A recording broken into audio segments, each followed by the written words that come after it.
Oke, bismillah. Assalamualaikum warahmatullahi wabarakatuh. Coba kita tengok sebentar kegelisahan kita ya, berhubungan dengan moral. Saya membeli judul tadi itu kegelisahan moral.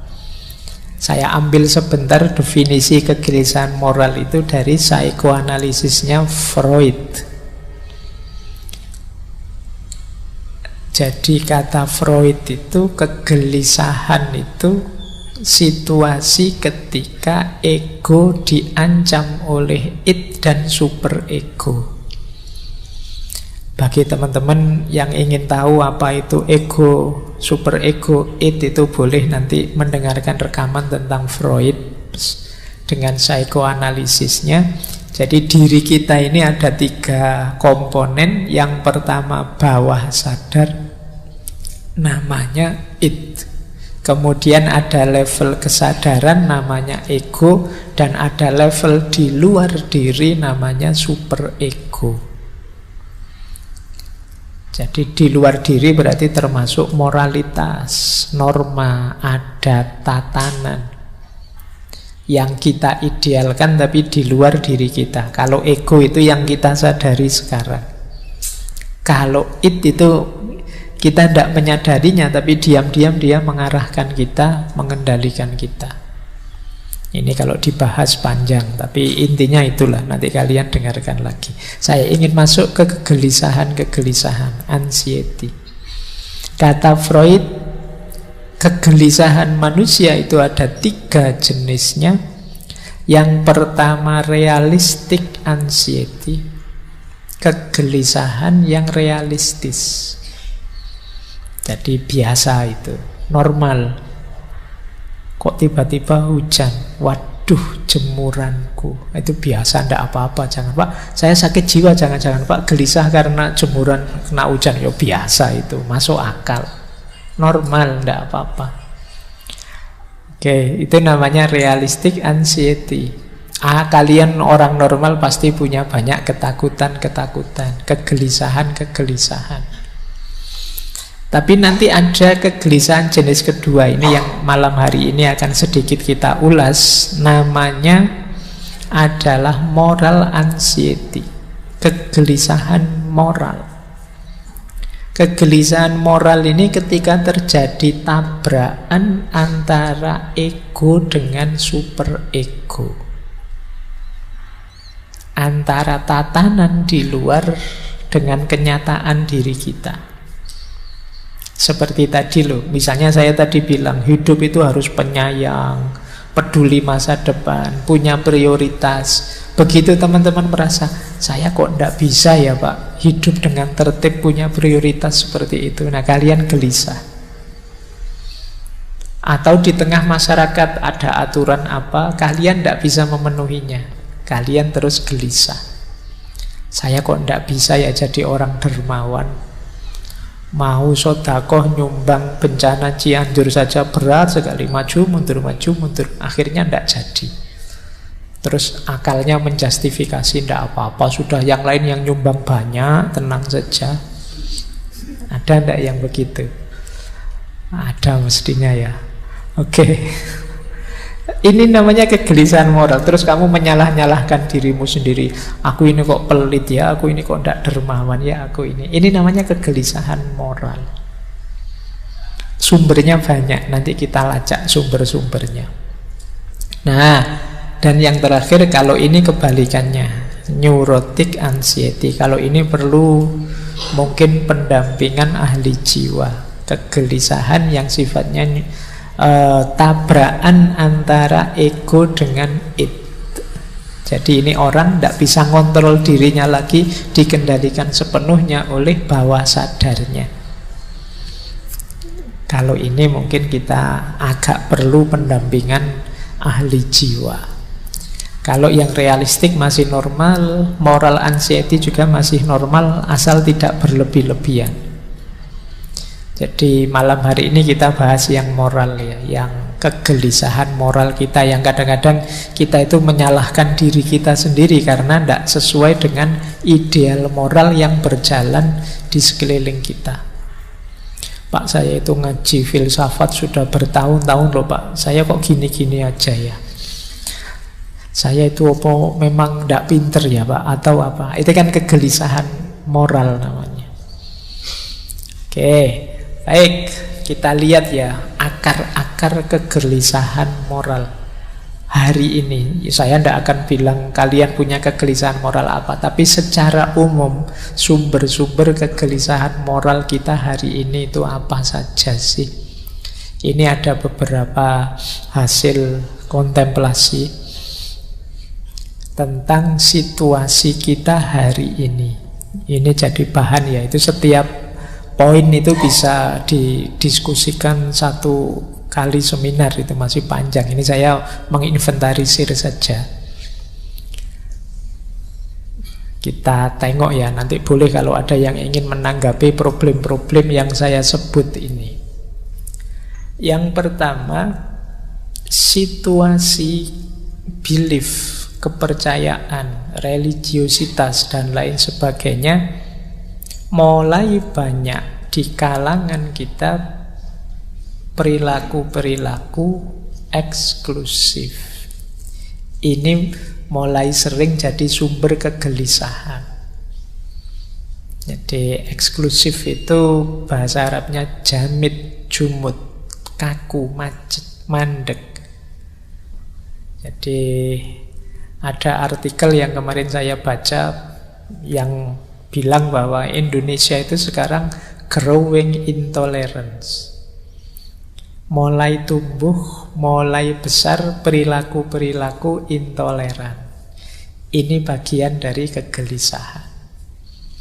Jadi sistem, kalau istilahnya seorang filosof muslim yang namanya Abid Al-Jabiri, situasi dunia Islam hari ini itu situasi akidah yang eksklusif.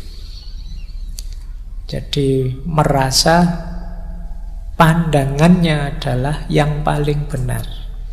Tidak bisa membedakan antara agama dengan pemikiran keagamaan. Ini katanya Abid Al-Jabiri tadi. Jadi orang sulit membedakan ini Al-Quran. Kalau Al-Quran pasti benar. Kalau ini pemahamanku terhadap Al-Quran bisa saja keliru. Wong aku manusia. Nah, orang susah membedakan ini. Seolah-olah pemahamanku terhadap Al-Quran itu levelnya sama kayak Qurannya. Tidak boleh disalahkan. Nah, ini mengundang kegelisahan-kegelisahan. Wong ulama zaman dulu saja itu kalau sudah mengeluarkan pikiran-pikiran luar biasa selalu mengakhirinya dengan wallahu a'lam bissawab. Allah lah yang tahu yang paling benar yang mana. Kalau aku manusia hanya berusaha mencapai pengetahuan, mencapai kebenaran itu. Aku bisa salah. Kalau Al-Quran pasti benar. Pemahamanku terhadap Al-Quran juga bisa keliru. Kesadaran ini sulit dimiliki hari ini ya. Orang mungkin karena pengaruh medsos dan lain-lain, nanti kita lihat, membuat terus situasinya jadi jamid tadi, kaku. Nah, ini PR ya, saya bilang setiap tema bisa dibahas panjang lebar. Saya mancing saja, silahkan nanti kalian renungi situasi ini. Yang kedua, kalau tadi sistem kepercayaannya, sistem sosial kita. Sistem sosial kita hari ini modelnya masih model Qabilah. Qabilah itu sistem sosial yang fanatik. Ya kalau zaman dulu Qabilah itu suku ini, suku itu. Kalau sekarang ya mungkin aliran ini, aliran itu, partai ini, partai itu, mazhab ini, mazhab itu. Jadi sistem sosial yang fanatik. Jadi kalau bahasa Arabnya ya asobiyah. Ini jadi akar kegelisahan moral juga hari ini. Kalau orang sudah fanatik itu, right or wrong ya karena aliranku ya harus aku bela, karena kelompokku harus benar terus. Nah ini perlu juga jadi bahan renungan kita ya. Ada kegelisahan semacam ini hari ini. Apa dulu tidak ada Pak? Dulu ya ada. Sekarang lebih kelihatan karena media sosial. Yang ketiga, sistem budaya. Sistem budaya kita masih polanya inferiority. Kita ini masih sering rendah diri, sehingga akhirnya modelnya di situ tak tulis taklid. Jadi taklid itu ya ikut saja pokoknya. Ikut idola-idola.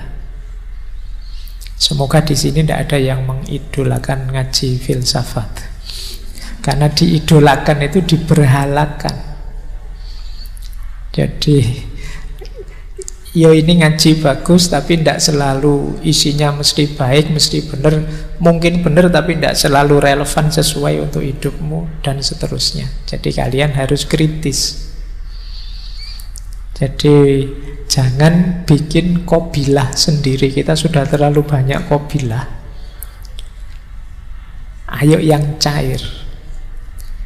Nah, jadi sistem budayanya kita hanya niru taklid.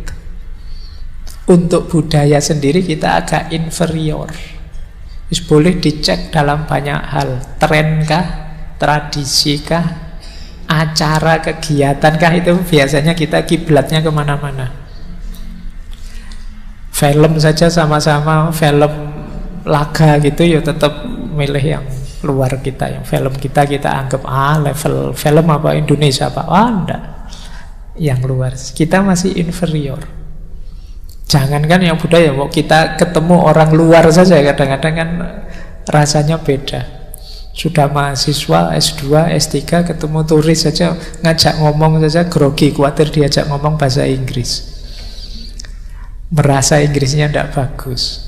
Kalah berani sama guide-guide itu kadang nekat. Pedagang-pedagang itu juga lebih berani dari kalian kadang ngomongnya. Masih ada inferiority secara budaya. Jadi membaca saudara-saudara teman kita itu agak mudah, karena tinggal dicari ini orang ini idolanya siapa sih, patronnya siapa, tidak jauh-jauh dari situ. Nah ini kegelisahan tersendiri. Yang keempat, sistem politik kita yo imbas dari kobilah, imbas dari eksklusivitas tadi, imbas dari inferioritas tadi. Sistem politik kita banyak berpola egoistik, anania. Anania ini melanjutkan yang sistem fanatik tadi. Kepentinganku nomor satu. Meskipun kadang-kadang ya pakai istilah mengatasnamakan kepentingan orang banyak, kepentingan rakyat, kepentingan, tapi sebenarnya kelihatan sekali masih egoistik, anania. Jadi hanya mengejar kesuksesanku, keberhasilanku. Ku ini bisa kecil, bisa besar. Besar itu berarti ya satu kelompok, organisasiku. Nah ini kegelisahan selanjutnya. Nanti silahkan kalau ada yang ingin menanggapi ya. Mungkin ada masukan-masukan. Sengaja temanya tidak saya bahas detail. Mungkin nanti ada yang menanggapi. Kemudian ada sistem ekonomi. Sistem ekonomi kita, kehidupan ekonomi masih konsumtif. Kata tadi ya filosof Abid Al-Jabiri, sistem jenisnya ghanimah. Dapat sesuatu dihabiskan untuk kebutuhan. Ini sistem konsumtif. Jadi inginnya mengkonsumsi, bukan memproduksi. Saya yakin teman-teman ini sebagian besar cita-citanya, Pak, nanti saya kerja mapan terus bisa punya rumah, punya mobil, kemudian beli HP yang speknya tinggi dan laptop yang speknya tinggi, beli dan mengkonsumsi. Mental kita masih mental konsumen. Ini PR juga. Jadi ada nggak di sini yang bercita-cita produksi? Pak, saya ingin gimana nanti sukses bikin HP sendiri, kemudian kalau ada yang begitu bagus. Tapi kita ini konsumen. Konsumen itu mau tidak mau dia akan disetir oleh produsen. Jadi wong yo kalian Twitter error sehari saja kan heboh. Kalian tidak mikir mbok yo kapan ya kita bisa program bikin sendiri selevel Twitter versi kita. Enggak. Kita ini konsumen, jadi diblokir sehari atau error sehari kita pontang-panting sudah. Nah, ini secara ekonomi kita begitu. Kita ingin kerja dan menghabiskannya untuk kebutuhan kita saja. Seperti sistem ghanimah. Ghanimah itu makna literalnya rampasan perang. Jadi kehidupan suku zaman dulu itu ya diperoleh antara lain dengan menyerang suku yang lain. Kalau suku yang lain kalah dapat rampasan banyak. Rampasannya dibagi-bagi rata, kemudian dinikmati. Kalau sudah habis, yo nyari suku yang lain untuk ditaklukkan lagi. Ini sistem ghanimah. Yo kayak kita ingin kerja, kemudian buat beli. Kalau habis yo kerja lagi buat beli lagi. Jadi kita seperti yang saya ceritakan dulu waktu menjelaskan one dimensional man-nya Marcuse itu kan, manusia modern itu ya dijebak untuk bekerja mati-matian terus menikmati. Kalau menikmati habis kerja lagi, kita tidak ada akhirnya. Nah, ini sistem ghanimah. Dan yang terakhir, situasi hari ini sistem komunikasi ini yang sering kita prihatinkan bersama. Orang menyebutnya era post-truth. Kalau bahasa Arabnya ini saya agak ijtihad, mungkin istilah yang pasnya pakai bahasa Arab itu satohiyat. Satohiyat itu kayak satohatnya para sufi. Ya satohatnya para sufi mending dia karena kedekatan dengan Allah, asiknya dekat dengan Allah. Kalau kita ngelantur karena asiknya kita main HP, ngomongnya tidak jelas, tidak kontrol dan lain sebagainya. Banyak hal tidak penting terus dipentingkan dan lain sebagainya. Ini sistem komunikasi yang satohiyat. Orang menyebutnya post-truth. Nah, ini akar-akar tadi ya, kegelisahan moral. Ini mengepungmu di sekelilingmu. Saya tidak tahu kalian level kesadaranmu di mana, tapi bagi orang yang punya kesadaran kritis, 6 hal ini menggelisahkan. Kecuali orang yang kesadarannya deterministik. Apa hidup ini dijalani saja, ngapain ruwet-ruwet mikir begitu. Atau yang punya kesadaran naif. Kesadaran naif itu orang yang saya tahu sih Pak ada masalah, tapi yo so what gitu loh. Biar saja lah masalah, biar masalah. Silahkan yang ahlinya menyelesaikan, saya yo menikmati saja. Ini orang naif. Nah, kalian ada di mana, ingin berkontribusi apa terhadap problem-problem ini, silahkan kalian pertimbangkan. Saya tambahi lagi ya, biar kamu tambah sumpek. Malam hari ini pokoknya saya tidak ngasih teori, ngasih solusi, saya ngasih masalah. Hari ini kita ada di situasi namanya mass mediated reality. Realitas itu sekarang sampai ke kita melalui mass media.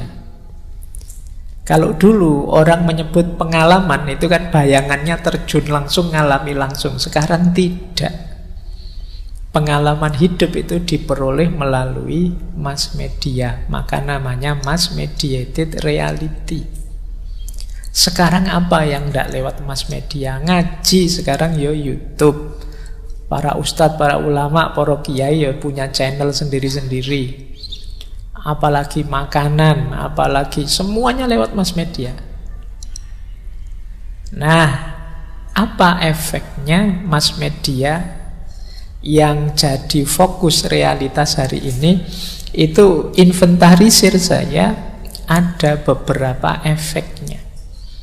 Ini boleh nanti kalian protes ya, ini pembacaan saya. Mass mediated reality itu yang pertama membuat hidup jadi dangkal. Ya kan? Rasakan bedanya yang ngaji HP-mu atau kalian ngaji sendiri. Ya tentu saja vibrasinya beda, kedalamannya berbeda. Meskipun HP-mu fasih sekali, enak sekali kalau ngaji, wong itu memang rekaman. Dengan kamu yang ngaji itu kedalamannya jauh berbeda. Bela sungkawa hadir langsung mengucapkan, kemudian ketemu orangnya jauh beda dengan bela sungkawa yang kamu lewat WA copy paste saja. Anggota grup 100 isinya copy paste kabeh. Loh, ya kan? Jadi orang lebih mementingkan citra. Orang lebih mementingkan tampilan. Makanya hidup cenderung terus jadi dangkal. Itu nanti jangan-jangan lama-lama ya tempat-tempat rekreasi itu sepi. Orang prinsipnya ngapain capek-capek datang ke sana. Nonton screensaver saja sama saja indah. Bisa saja nanti begitu. Nah, coba kalian rasakan ya, intimnya ketemu langsung dengan hanya lewat media sosial.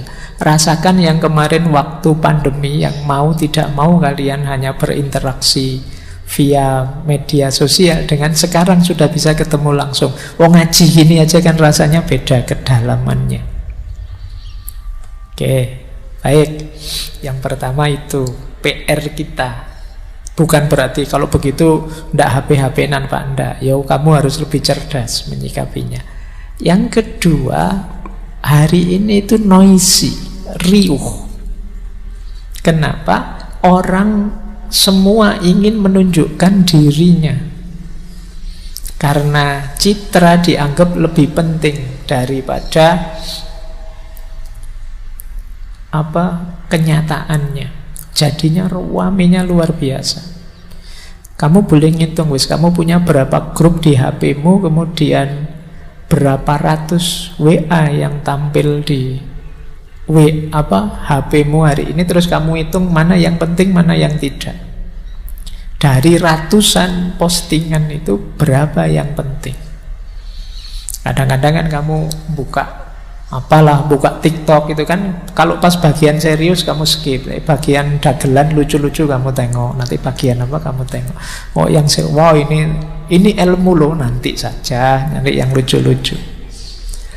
Jadi rame, riuh, entah berapa ribu, berapa juta tiap hari postingan. Tapi berapa persen dari semua itu yang berbobot meningkatkan kualitas hidup kita? Yang ketiga, kita ini sering kegemukan informasi. Ini jangan dikira nyaman. Informasi itu sebenarnya kita butuh cukup saja. Terlalu banyak informasi, kita akan terdistraksi kemana-mana.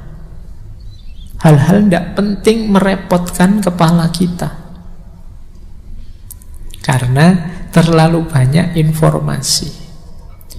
Kita kan tidak cukup tahu bahwa misalnya kemarin sepak bola yang menang ini, yang kalah ini. Kan kita terus masuk, kenapa kok menang, kenapa kok kalah. Jangan-jangan itu terus, ini atlet ini tadi malam gegeran sama istrinya, makanya mainnya tidak serius. Ini kamu sampai ke situ mungkin. Jadi kegemukan informasi kadang tidak relevan dengan kebutuhanmu.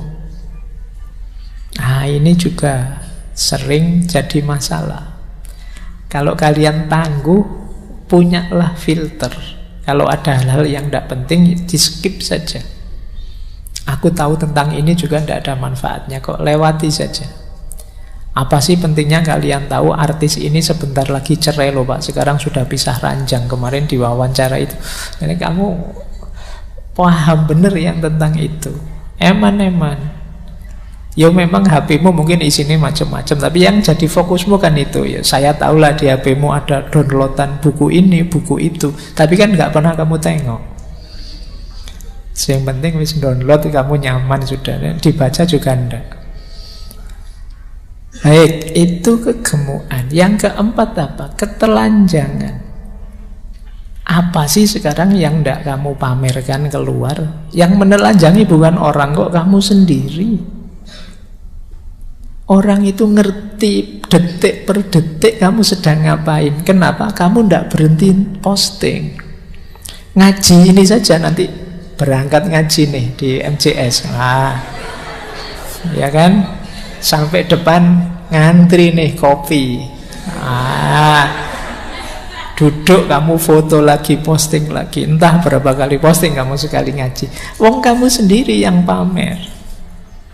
Kadang makan siang, wah menu hari ini itu kamu foto. Nah itu kan kelakuanmu begitu hari ini. Jadi yang menelanjangi dirimu kamu sendiri. Jangan kaget nanti kamu begitu ketemu kenalanmu, wah ayo kita makan bakso. Loh kok tahu saya senang bakso? Kamu tiap hari pamer bakso. Jadi kamu sendiri yang bongkar siapa dirimu. Itu yang istilahnya ketelanjangan. Ranah privat habis sudah. Padahal hidup itu indahnya kan kalau masih ada yang misteri-misteri tersembunyi dari diri kita, bikin orang penasaran, itu kan malah ngejar-ngejar. Tapi kamu sekarang terbuka semua sudah, tidak bikin orang penasaran lagi. Kalau itu pertarungan, itu kamu kalah sudah. Kenapa? Dirimu terbuka total. Orang tahu kelemahanmu, orang tahu di titik-titik mana kamu senang dan di titik mana kamu marah. Dari kamu sendiri yang menelanjangi dirimu. Nah, kemudian ada lagi istilah saya kengawuran. Ini ada istilah misinformasi, disinformasi, malinformasi.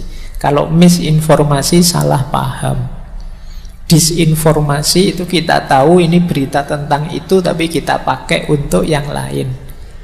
Ini sebenarnya berita kecelakaan, tapi kita pakai ada pembantaian misalnya itu. Disinformasi. Ada malinformasi, kita memang sengaja ngarang biar rame yuk.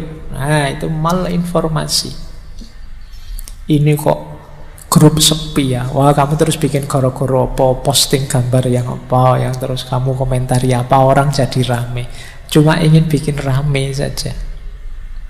Terus kita ngawur hari ini. Kita sering dibingungkan oleh hal-hal yang ngawur itu. Selain ngawur apa? Ngeyel. Saya tidak tahu bahasa Indonesia ini ngeyel itu apa. Ya tak tulis ngeyel saja, kengeyelan. Keras kepala mungkin ya pasnya ya. Jadi ngeyel itu gimana sih hari ini? Kalau zaman dulu orang itu kayak filsafat ya, kayak René Descartes itu I think therefore I am. Aku berpikir maka aku ada. Kalau sekarang enggak, I believe therefore I am right. Pokoknya kalau aku yakin benar ya benar wis pokoknya. Wis kamu dikritik enggak bisa sudah. Nanti didukung oleh Google juga kan. Pendirianmu itu selalu disupport oleh Google. Pencarianmu selalu diberi lebih oleh Google. Kamu tambah ngeyel sudah. Nah, begitu kamu cari apalah misalnya Fakhruddin Faiz sesat misalnya, itu sampai besok kamu ditawari terus sama Google betapa sesatnya Fakhruddin Faiz. Itu yang namanya filter bubble itu kan, peradaban ngeyel. Nah coba ya, ini sumber-sumber kegelisahan moral kita hari ini sehubungan dengan mass mediated reality tadi. Baik, saya tambahi. Dampaknya jangan dianggap sepele. Untuk kita individu secara psikologi ada namanya online disinhibition effect. Orang lepas kontrol begitu masuk dunia maya.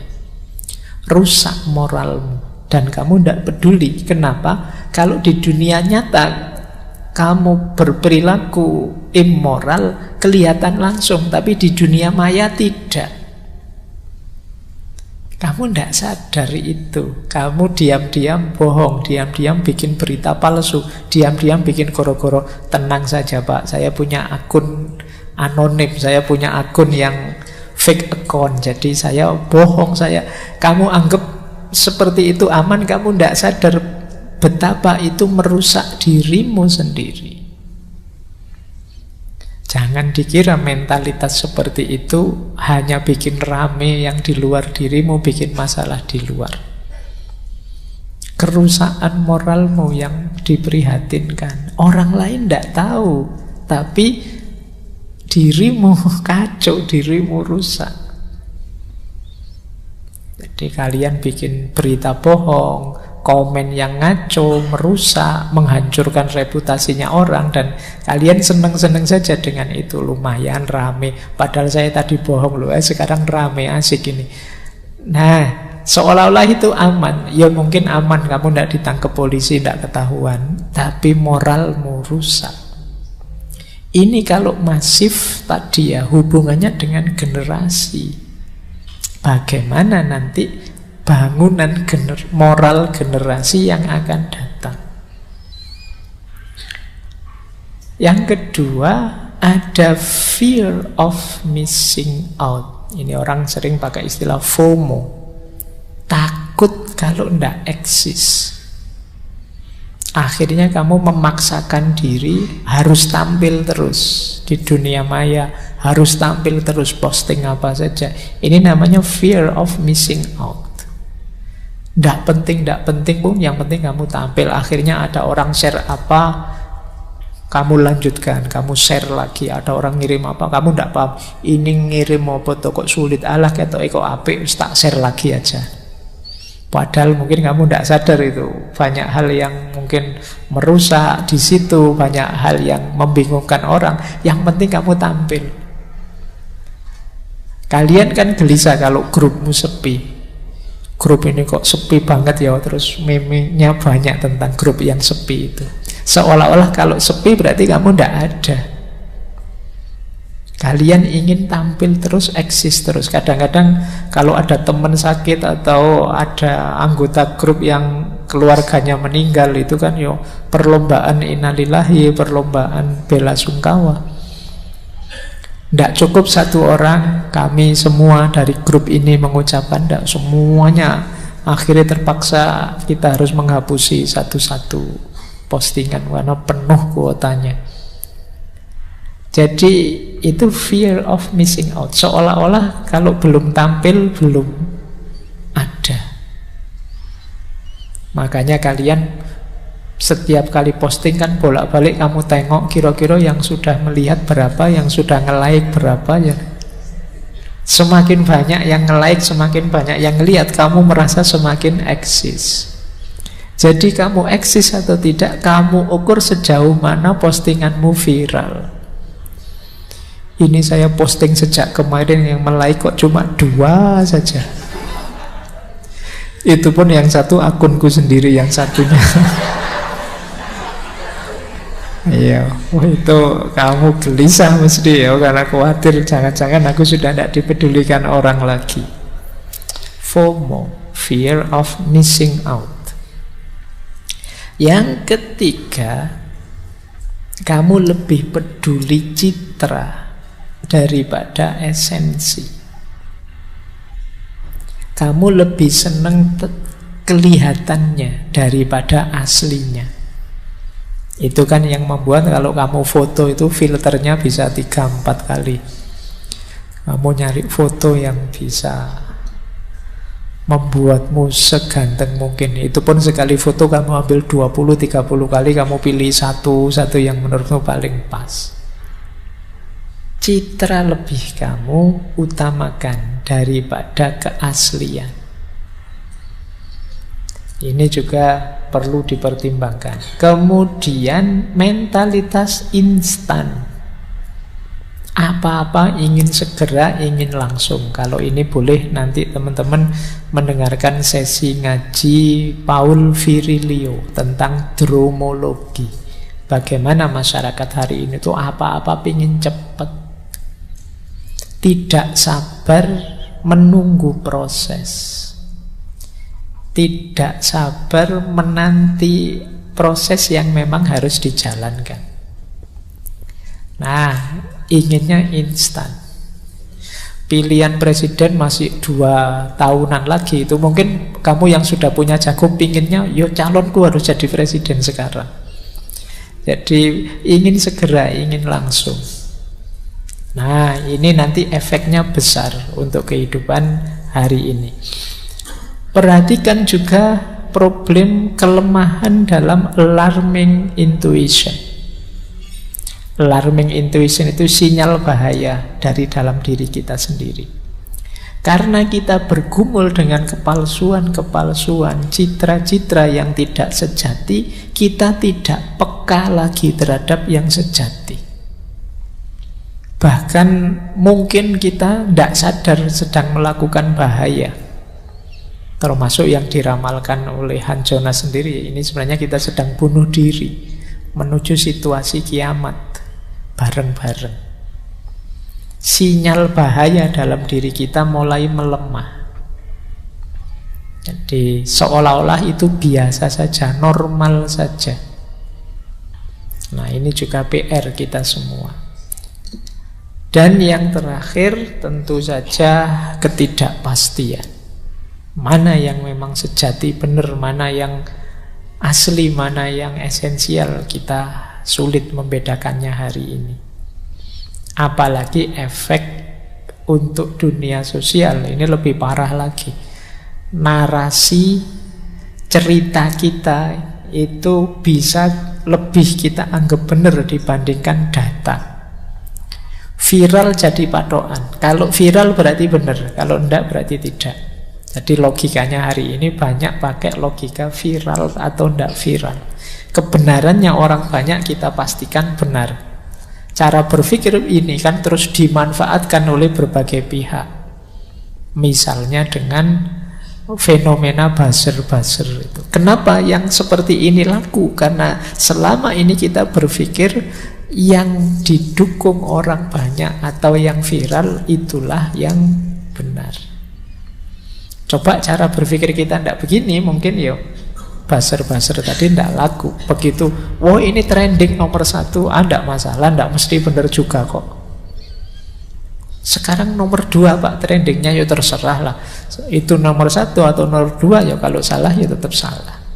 Nah, cara berpikir kita tidak begitu. Akhirnya kita dikendalikan oleh viral dan tidak viral. Yang uangnya banyak, kuotanya banyak, bisa bikin akun puluhan, ratusan, menang dia. Kamu tadi cuma di like 2 orang, dia bisa beli follower langsung di like 500 orang, 1000 orang. Karena logika viral ini. Kemudian jangan lupa efeknya untuk masyarakat tentang polarisasi. Saya bilang tadi betapa ada istilah filter bubble. Filter bubble itu seperti Google, dia akan menyeleksi, milih informasi, berita apapun yang cocok untuk kita. Maka kita tambah mantep dengan kebenaran kita, tambah yakin salahnya yang lain, kita tambah terpolarisasi. Kita lebih suka mendengarkan gema suara kita sendiri lewat Google. Loh kan saya bener toh, nah kan saya lu cocok toh, buktinya ini, buktinya ini. Dan Google menyuplai terus bukti-bukti yang cocok. Bukti yang lain nggak ditampilkan ke kita, dia memberi yang kita inginkan saja. Ini problem. Jadi semakin menegaskan perbedaan, akhirnya ya polarisasi tambah kuat. Ideologi-ideologi semakin bermunculan, kita rasanya semakin jauh dengan sesama saudara. Nah, yang terakhir tentu saja banyak hal yang penting terlewatkan. hanya untuk hal-hal yang tidak penting. Ini juga perlu jadi perhatiannya teman-teman. Ini dampaknya. Jadi arena hidup kita hari ini yang mengundang kegelisahan moral tadi agak berat. Kita berhadapan dengan mass mediated reality, kita berhadapan dengan situasi sosial, ekonomi, politik, budaya, agama, komunikasi yang perlu dibahas lagi. Ada banyak yang menggelisahkan. Saya tidak bilang semuanya begitu, tapi fenomena semacam ini mulai bermunculan. Baik, nah kegelisahan tadi, kalau melanjutkan Freud tadi, kadang-kadang memicu orang melakukan ini, defense mechanism. Jadi defense mechanism itu orang tidak menyelesaikan masalah, tapi kemudian mencari pelarian dengan caranya sendiri dari masalah. Hari ini banyak. Yang saya bilang tadi, masalah-masalah tadi bukan tidak disadari loh. Sangat banyak orang yang sudah sadar. Wong seminar-seminar tentang ini kan sudah di mana-mana dilakukan. Tapi ada orang yang repression itu disingkirkan itu semua dari kesadarannya, dari pikirannya. Sudahlah, tidak usah mikir itu, ngapain. Ya kayak kalian nanti lo setelah ngaji ini selesaikan, sudah balik lagi seperti sebelumnya. Ini namanya repression. Kegelisahan yang saat ini muncul nanti kamu singkirkan. Itu namanya repression. Ada lagi yang kedua, denial. Denial itu orang menyangkal, enggak begitu. Yo ada yang begitu, tapi yo enggak semuanya lah, enggak begitu-begitu amat lah. Denial, menyangkal. Ini juga cara defense mechanism. Jadi ini tidak mencari solusinya, tapi ingin keluar dari masalahnya dengan mekanisme kejiwaannya. Ada lagi yang reaction formation. Reaction formation itu melakukan perilaku yang berlawanan. Jadi misalnya reaction formation itu kamu suka seseorang itu kok dia rasanya cuek, kamu melakukan reaction formation. Kayak kamu benci padahal kamu senang. Tiap hari dikritiki, terus tiap hari dipermasalahkan, terus itu sebenarnya menunjukkan kamu perhatian, kamu senang. Ini namanya reaction formation. Nah, berhadapan dengan problem-problem yang saya jelaskan di atas, reaction formation itu yaitu tadi menunjukkan perilaku yang sebaliknya. Harusnya senang menampakkan benci, harusnya benci yang ditampakkan senangnya. Ini juga sering jadi pelarian. Ada juga yang pakai defense mekanismenya projection. Projection itu mengatributkan sesuatu pada orang lain. Jadi aslinya sih kamu tertarik pada orang itu, tapi terus karena dia nolak terus kamu sebut, itu orangnya tidak baik orang itu. Nah, jadi aslinya kamunya, kayak kemarin saya bilang itu, saya lupa di sesi sebelumnya ya. Ketika ada sesuatu yang kamu ingin raih dan tidak berhasil, kamu sebut sesuatu itu sebagai tidak menarik. Nah, mungkin juga kritik-kritik terhadap dunia sosial, terhadap dunia media sosial juga itu kamu melakukan projection semacam ini. Jadi kamu labelkan keluar, iya sih saya tidak bisa berhenti bermain medsos, tapi medsos saya itu medsos yang penuh manfaat loh Pak. Nah, alasanmu begitu. Wong saya tidur aja HP saya ngaji loh Pak, sholawatan loh Pak. Kamu alasanmu loh kamu. Jadi kamu tahu sebenarnya kamu itu tidak banyak melakukan yang buruk-buruk, tapi kamu proyeksikan ke lain bahwa tidak juga, saya juga melakukan yang baik-baik juga kok. Ya biar aja HP-mu yang nanti masuk surga duluan. Terus displacement. Displacement itu mengalihkan dorongan pada yang lebih lemah. Ini displacement. Saya pingin sih Pak untuk menyelesaikan problem saya, tidak terikat HP, saya medsosan yang baik-baik saja. Tapi kan tugasnya pemerintah Pak itu untuk blokir untuk itu. Saya tinggal jalan saja. Ini namanya displacement. Ada sasaran tembak yang mudah, yang membuatmu jadinya tidak bertanggung jawab. Ya salahnya sendiri Pak. Harusnya kalau tidak boleh ya diblokir saja. Kalau masih ada ya saya main. Nah, ini namanya displacement nantinya. Kamu melarikan diri dari problemmu. Ada lagi regression. Kalau regression ini mundur sebentar. Ya sudahlah Pak, saya tidak main HP lagi, tidak main itu lagi. Tapi yo untuk komunikasi kan tetap Pak. Nanti biasanya kalau sudah begitu balik lagi. Awalnya sih niatnya komunikasi. Nah, itu saya tidak main aneh-aneh lagi, pokoknya HP itu. Itu biasanya tidak bertahan setengah hari. Begitu ada iklan FYP, kamu sudah gatel, ingin buka sudah. Nah, itu namanya regression. Ada lagi sublimation. Sublimation itu mengalihkan. Jadi, wah, saya gantilah. Biar ndak asik main HP terus, tak ganti sepedaan lah, tak ganti berkebun lah, tak ganti apalagi berternak lah, semonggo lah macam ini. Namanya disublimasi. Kayak kemarin waktu pandemi kan kalian aktivitasnya kurang, diganti apa saja untuk ngisi waktunya. Biasanya ya ndak tahan lama juga. Wong ini defense mekanisme melarikan diri dari masalah sebentar.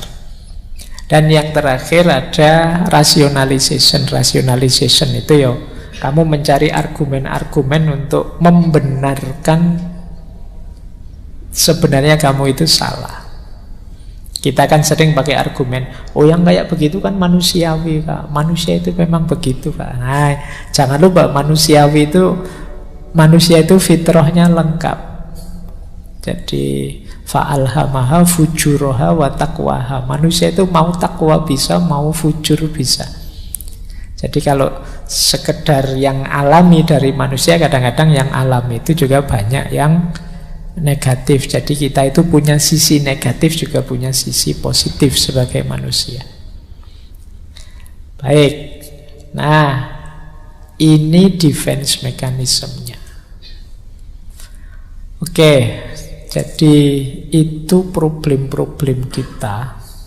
Saya tidak tahu teman-teman seperti apa menanggapi masalah-masalah peradaban hari ini, kegelisahan-kegelisahan moral yang saya jelaskan tadi.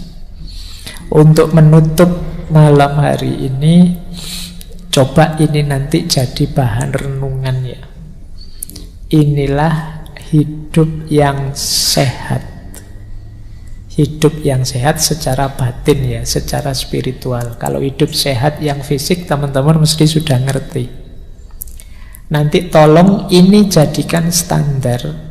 Apakah problem-problem tadi yang saya sebut banyak macam-macam tadi mampu tidak membawa kita ke sini? Jadi yang pertama, hidup sehat secara spiritual itu adalah hidup yang penuh makna dan sadar tujuan. Ayo teman-teman tanyakan pada dirimu, hidupmu ini untuk apa? Tujuannya mau kemana? Ini namanya aspek meaning.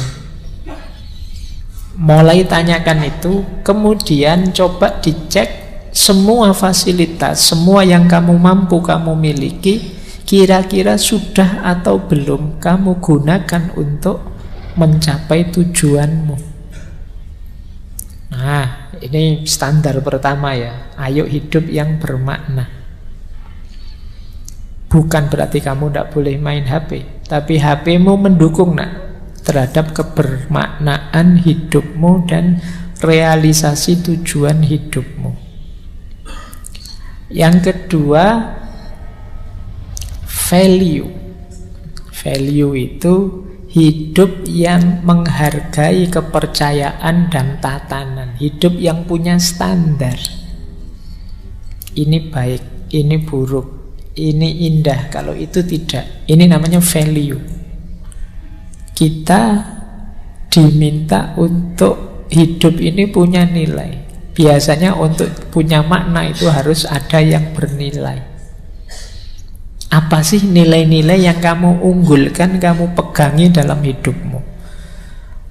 Agama kah? Persaudaraan kah? Kemanusiaan kah? Atau apa? Kalau sama sekali tidak punya nilai, hidupmu tidak bermakna. Rasionalitas kah? Atau kekayaan kah? Atau apa? Itu namanya value, nilai. Oke. Nah, yang ketiga, transenden.